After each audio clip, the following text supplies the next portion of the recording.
এখন চলুন চলে যাচ্ছি কি রকম আর্নিং অপরচুনিটি আছে আমি সেটা আপনাদের সাথে শেয়ার করব। দেখেন আমি চলে এসেছি fiverr.com-এ। fiverr.com-এ আমি সিম্পলি ফেসবুক অ্যাড লিখে সার্চ দিব। হ্যাঁ, ফেসবুক অ্যাড লিখে আমি এখানে সার্চ দিচ্ছি।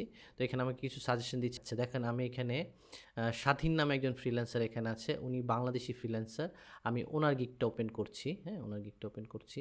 দেখেন এখানে উনি ফেসবুক অ্যাড ক্যাম্পিং মানে ফেসবুকে সার্ভিস দেয়। ওনার ইনিশিয়াল যেটা বেসিক গিগ সেটার প্রাইস হচ্ছে $150 এবং উনি মোটামুটি এখানে 2022-এর ফেব্রুয়ারি থেকে কাজ করছে এবং উনি এই পর্যন্ত সেল করেছে 893টা গিগ এখানে সেল করেছে। আমি যদি এখানে একটু ক্যালকুলেটরটা নেই, দেখেন 893 গিগ সেল করেছে এবং এই প্রত্যেকটা গিগ উনি $150 সেল করেছে। দেখেন এখানে 893 জন ওনাকে রিভিউ দিয়েছে, কিন্তু উনি কিন্তু কাজ আরও বেশি করেছে। হ্যাঁ, সব ক্লায়েন্ট কিন্তু রিভিউ দেয় না, হয়তো কোনো কোনো ক্লায়েন্ট রিভিউ ওনাকে দেয়নি। হ্যাঁ, তো সেক্ষেত্রে দেখেন আমি এটাই ধরছি 893, তাহলে উনি $1,33,000 আর্ন করেছে। আমি যদি এখান থেকে 10% মার্কেট প্লেসে, যে মার্কেট প্লেসে যে ফিস আছে সেটাকে যদি আমি বাদও দেই, তাহলে উনি $1,20,000 আর্ন করেছে। 36 মাস ওনার যে গিগটা, উনি 36 মাস ধরে কাজ করছে এই ফাইবারে, তাহলে এটা আর্ন করছে। আমি যদি ডলারের দাম 110 টাকা করে দিই, একদম মিনিমাম রেটে যদি আমি হিসাব করি, তাহলে উনি এই পরিমাণ টাকা আর্ন করেছে। সেটা যদি আমি 36 দিয়ে ভাগ দেই, তাহলে এটা আমার প্রতি মাসে এখানে